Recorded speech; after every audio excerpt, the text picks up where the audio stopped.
Guys good morning, welcome to my new vlog. તો આપણે કાલે આવી ગયા હતા સુરત અને અત્યારે આ ભાઈને એક્ઝામ દેવાની છે પોલીસની. તો આપણે ચાલતા ચાલતા નીકળી ગયા છે જવા માટે લોકેશન પર જઈને મળીએ આપણે. અને સુરતનું વાતાવરણ જોઈ શકો છો. સવારના 6 વાગ્યા છે. સુમસામ રસ્તા ચાલતા ચાલતા આપણે નીકળી ગયા છે. તો ગાય આ છે સુરતનો કંઈક નજારો.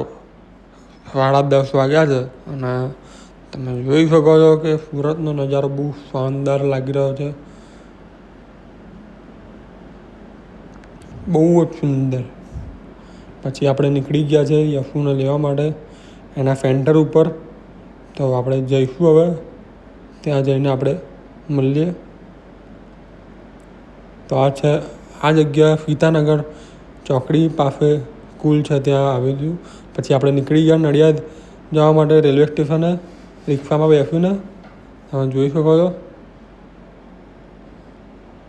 પહોંચી ગયા આપણે રેલવે સ્ટેશને. નડિયાદની ટ્રેનની રાહ જોતા હતા. બહુ જ ભીડ હતી સુરતના રેલવે સ્ટેશન ઉપર. અને આપણે જવાનું છે નડિયાદ. તો ટ્રેનમાં બેસી ગયા, જગ્યા પણ મળી ગઈ. પણ એટલો ખરાબ એક્સપિરિયન્સ હતો ટ્રેનનો. આ ટ્રેન લોકલમાં ગણાય ને એ રીતે લોકલ ટ્રેન હતી. બધે ઊભી રહે, બધે સાઈડ આપે. આપણું પોપટ થઈ ગયું આ ટ્રેનમાં બેસીને આવવાનું. એના કરતાં તો બસમાં આવવું સારું છે. તો આવી ગયા નર્મદા નદી. તમે જોઈ શકો છો બહુ જ મોટામાં મોટી નદી છે. જોઈ શકો છો બહુ જ લાંબી, ફૂલ પાણી વહેતું જાય છે. આપણે પહોંચવા છે વડોદરા જંકશન ઉપર. ટ્રેન એટલી સ્લો મોશનમાં ચાલતી હતી ને, કંટાળો આવી ગયો હતો. અને એક તો પબ્લિક ફૂલ. એક્ઝામ ખતમ થઈ એટલે બધી પબ્લિક ટ્રેનમાં ફસાઈ હતી. વડોદરા જંકશન પર પહોંચવાની તૈયારીમાં છે ટ્રેન, જોઈ શકો છો. અને ઉપર આ કામ ચાલુ છે મેટ્રો.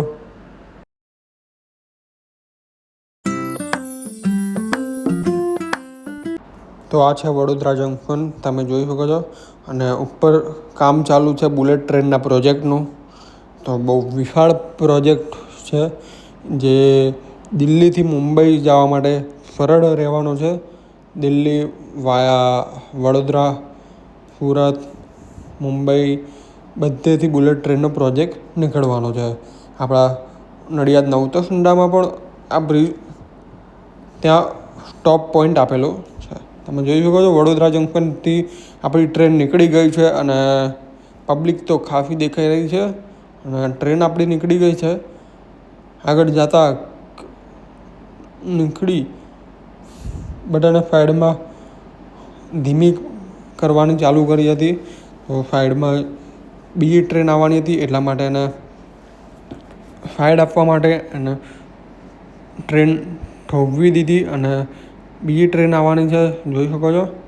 અને અમે પહોંચી ગયા પછી નડિયાદ. અને પછી એટલી ખરાબ એક્સપિરિયન્સ રહ્યો ટ્રેનનો. પછી હવે બુકિંગ કરાવીને સ્લીપરમાં જવું સારું રહે. એટલા માટે પછી આપણે ઘરે જવા માટે નીકળી ગયા. અને ઘરે પહોંચીને હું થાકી ગયો હતો. તો પછી એડિટિંગ કરીને હવે સૂઈ જઈશું. તો ગુડ નાઇટ, જય માતાજી. સબસ્ક્રાઈબ કરો ચેનલ કો. બાય.